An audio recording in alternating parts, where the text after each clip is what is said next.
кнопкамен от алдырғансың ғой. Ассалаумағалейкум, сіздермен ауылда гараж.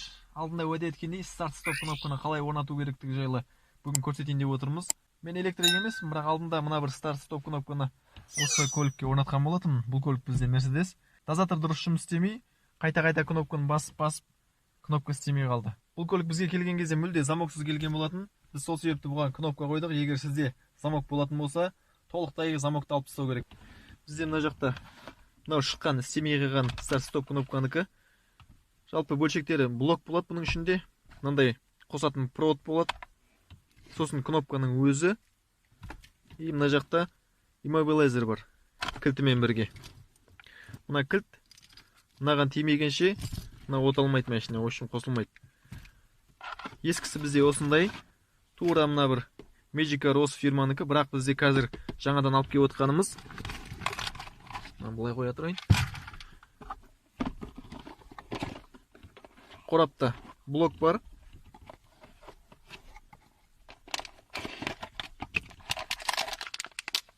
Кнопкасы бар. Мына провод бар. Тағы да бір провод бар. И артынан ілетін мынандай темірі бар. Сосын қалай айтса вот мынау нұсқаулық бар. Болды. Бізде мына жақта иммобилайзер жоқ. Алдыңда бізде иммобилайзер бар еді, мынада жоқ. Қалай болатынын білмеймін, мен көреміз. Алдымен нұсқаулықпен танысып шығу керек. Нұсқаулық ағылшын тілінде. Жалпы ағылшынша мен түсінбеймін, бірақ интернетпен мынаның бәрін аударып аламыз қалай болатынын. Мына жақта бәрі жазылып тұр негізінен. Мынау бізде, мынау главный келетін бізде үлкен тоқтар. Мына жалпы мына жерде 6 тесік бар үлкен. Осыған главный тоқтар келеді. Мынаумен замокқа келіп тұрған проводтармен мына жақта. Осы проводтарды қосамыз қазір. Ал мына жақта бізде жаңағы центр замок, масса осыдан кетеді. Ал мынау бұл бізде кнопкаға кетеді. Міне көрініп тұр, кнопкаға кетеді. Сосын мына жағында тағы мынандай не бар міне. Арт жағында. Бұл жаңағы міне SV1 деп тұр. Мына жер жазылып тұр. SV1 деген не істейтін, 2 не істейді, мына 3 не істейді. Дизельный машина болса 3-ті қосып қою керек. Мына включатель былай айтқанда міне. Бұлай қосылатын.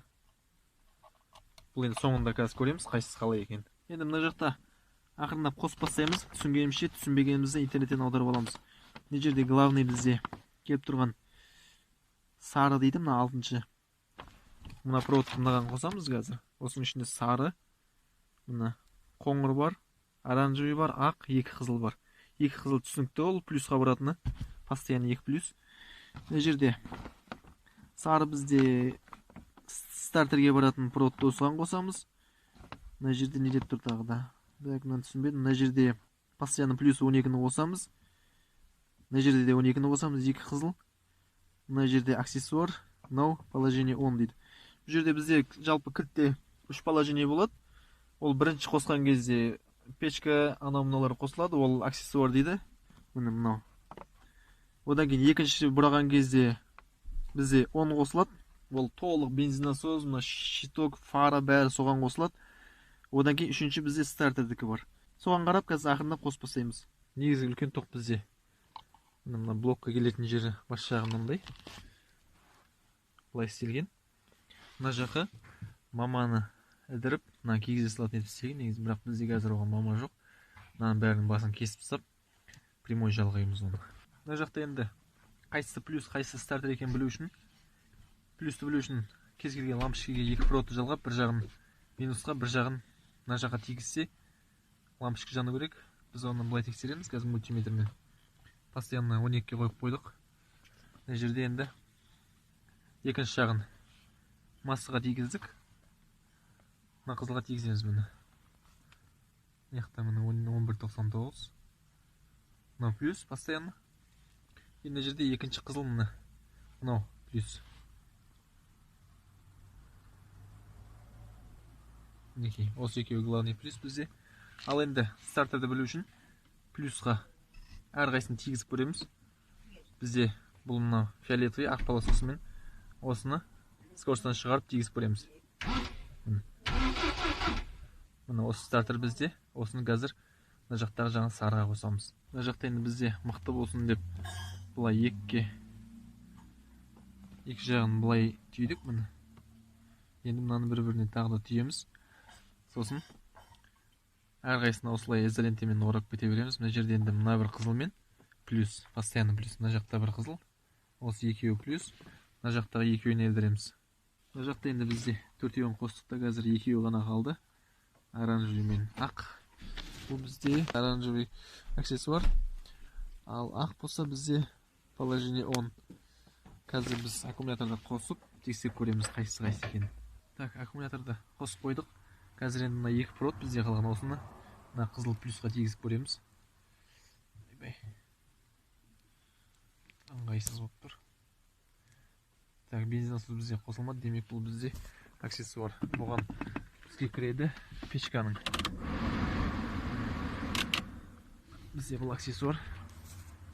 Қазір енді бізде аксессуар мына жақта. Мына оранж деп тұр. Как раз мына оранжевый полоскасы барды. Оранжевый қосамыз. Мына жақта қара полоскасы барды, қосып көреміз енді. Бұл бізде, значит, power болу керек. Бензин насос қосылды. Мінекей өшірем, қосам. Осы бізде положение 10 мына жақта тұрған. Міне қайсы екінші міне white деп тұр.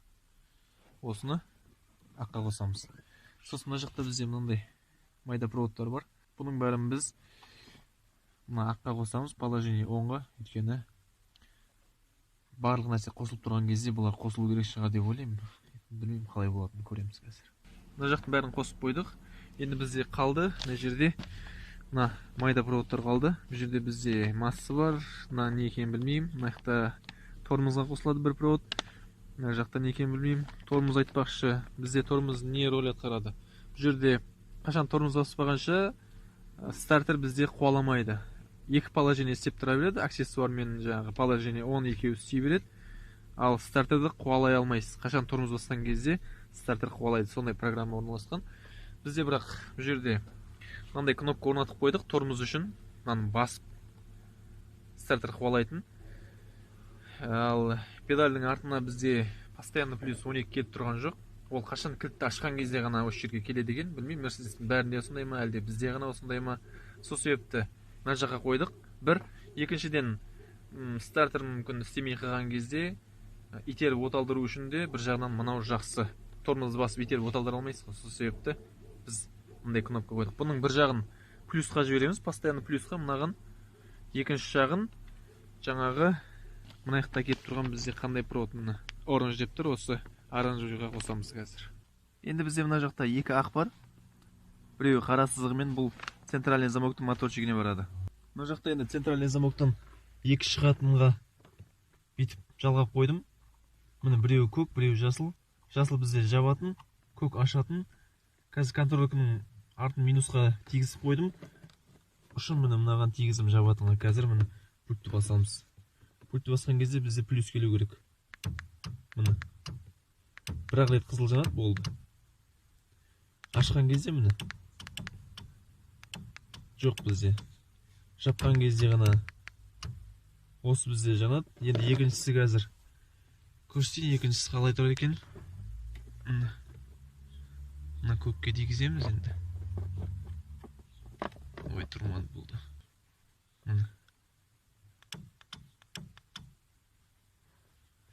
Осылай. Мына жақта бізде фиолетовый бір-біріне қосылады деп көрсетіп тұр. Бізге бұл маңызды емес, түбінен кесіп тастаймыз. Мына жақта бізде минусты қосып қойдық. Мына бізде майдың датчигіне жалғанады деп тұр. Енді менің түсінуім бойынша бұл жерде майдың датчигі қызыл жанған кезде машина оталмай қалатын программа бар сияқты. Бізге бірақ бұл пока маңызды емес. Қазір оны қоспай тұрамыз. Егер машина оталмай жатса, онда бір жерге қосамыз. Тормозды қосып қойдық. Ал мынау бізде поворотникке жалғану керек екен. Поворотник не үшін? Бұл жерде центр замок есікті ашқан кезде поворотник 2-3 рет жанады кей центр замоктарда. Ал бізде бұндай нәрсе жоқ. Сол себепті қазір біз басқаша жол ұстанамыз. Поворотникке қосылатын бізде қоңыр провод міне бос тұр. Бізде мына жақта жаңа майдың датчигіне жалғанатын көк бос тұр. Бұл бізге пока керек емес. И фиолетовый вообще керек емес бізге. Екеуін қоспай қойдық. Қалған ақты қосып қойдық. Ол центр замокке барып тұр. Пультті қосып қойдық. Басқа бәрі тормоз, бәрі қосылып тұр. Бірақ бізде мынау істемей тұр міне. Міне өшіп жанады.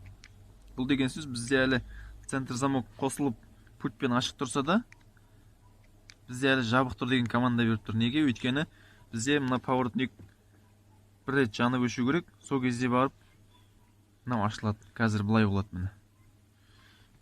Пультпен жабамыз міне. Ашамыз, жоқ, реакция жоқ ешқандай. Ал енді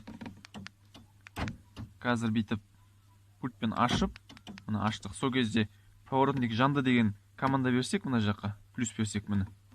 Сол кезде ашылады бізде. Жапқан кезде мысалы жауып міне. Қазір жабық тұр. Поворотник жанды деген команда берсек өшеді міне осындай. Ашамыз міне қазір. Плюсқа бір тигіземіз. Міне қосылды. Аксессуар қосылды. Положение он, бензинасос қосылды. Мына жақта прибор жанып тұр міне. Жалпы бір басқан кезде аксессуар қосылады. Екінші басқан кезде бізде положение он. Тормозды басып тұрып, үшінші басқан кезде оталдыру керек. Қазір біз оталдырмаймыз, өйткені бензинасостың дауысы не то шығып тұр. Бәрін орнына қойып, бензин құйып, сосын оталдырамыз. Ал енді мына поворотникке қосылатын қоңырды мен центр замоктың ашатын жағына қойайын деп отырмын.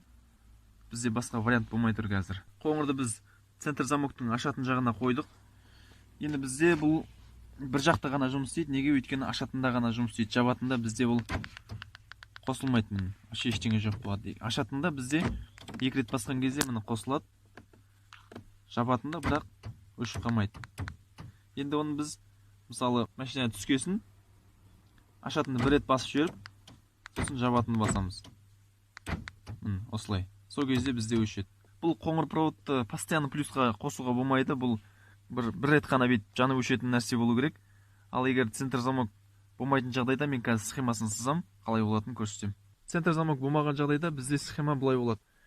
Мына жақта тормоздан немесе біздік сияқты мынандай кнопкадан шығатын жағынан плюс аламыз. Бұл жерге постоянно плюс керек емес. Бізге басқан кезде ғана қосылатын плюс керек. Бір плюс осылай тартамыз. Бұл келеді бізде мына жақта үш аяғы бар включатель керек. Қазір менде жоқ. Примерно мынандай болады міне. Мына аварийка сияқты, бірақ бізде бұл екі ақ положение міне қосады, ажыратады болды. Ал бізде мына жақта үш положение керек. Жалпы үш аяғы болады. Оның ортасына келіп, тормоздан шыққан мына провод плюс келеді де ортасына қосылады. Ал мына екі шетіне мына блоктан, жаңағы кнопканың мынау сияқты блоктан центр замокка деген екі ақ бар. Біреуі қара полоскасымен, біреуін мына жағына қосамыз. Бұл есік ашылды деген команда үшін. Мына біреуін есік жабылды деген команда үшін бүйтіп қосамыз. Ал ортасына мына жерге бізде бағанағы поворотник жанды деген қоңыр проводты қосамыз. Осылай жалғап болғасын мына кнопканы бір жағына басамыз. Мына жақта ортамен мына екеуін байланыстыру керек, немесе мына екеуін байланыстыру керек. Осы кезде бізде мысалы мына екеуі байланысып тұрса, қосылып тұрса, бірақ әлі бізде плюс жоқ. Тормозды екі рет басқан кезде, немесе бір рет басқан кезде бізде мынаған плюс келеді. Сол кезде центр замок ашылды деген команда береді. Мына жақтан мына плюс қоңырға барады. Бізде бағанағы поворотник жанды деген команда береді. Сол кезде бізде кнопка істейтін болады. Керісінше машинадан түсіп баратқан кезде де тура солай кнопканы теріс басып, жабылды деген команданы беріп, мына жақтан тормоз екі рет немесе бір рет басқан кезде поворотник аварийға жанды, сонымен үшін машина жабылды деген команда беріп, сонымен өшіріп кетеміз. Кнопканы орнату үшін бізде егер замоктың үстіне жабыстыратын болса, мынандай өзінің двухсторонний скотчы бар. Осымен жабыстырса болады. Ал егер замок жоқ болатын болса, мына темірді мынандай кішкентай өзінің шуруптарымен мына арт жағына қыстыру керек. Кішкентай шуруптарын жоғалта алмай осылай қатыру керек. Міне арт жағындағы мына қаңылтырды сындыра алмай ақырын майыстырып, орнына бірінші проводын тығамыз мына жақтан. Сосын өзін былай кигізіп, мынаны түзеп қоямыз арт жағынан қолды бірдеңе қылып тығып. Артынан ол білмеймін, кірмейтін шығар. Мен осылай алдыңғыда осылай салғам. Міне былай кірді. Қазір мына әшейін тұр. Енді артындағы қаңылтырды түзеу керек. Бәрін орнына қойып қойдық. Бензин құйдық. Енді мына жақта бізде мына есікті ашамыз. көк жанат мына жерге қосылады. Бір рет басамыз, бізде аксессуар қосылады. Печка, магнитофон сол сияқты. Екінші басқан кезде бізде положение 10 барлығы қосылады. Міне тормоз баспай тағы бір рет, үшінші рет басқан кезде бұл машина қайта өшіп қалады. Қашан тормоз баспағанша бұл оталмайды, осылай тұра беретін. Енді біз тормозды ақыры мына жақтан кнопкамыз басамыз аяқпен. Міне сол кезде мына жақта міне жанып өшіп тұр. Уже бізде оталуға дайын тұр деген сөз. Басамыз.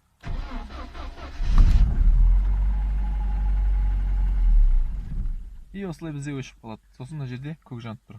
Негізі оталған кезде бұл жерде қызыл жанып тұру керек. Мен ойлап отырмын, енді бағанағы майға баратын бір провод бар. Сол проводты плюсқа қосу керек. Сол қосылмағанша бізде болмайын деп тұр. Тексеріп көру үшін міне мына бір көк проводты жаңа майдың датчигіне баратын. Осыны постоянно плюсқа қосып көреміз қазір қалай болатынын. Енді бізде қазір мына жерде тормоз басайық аяқпен.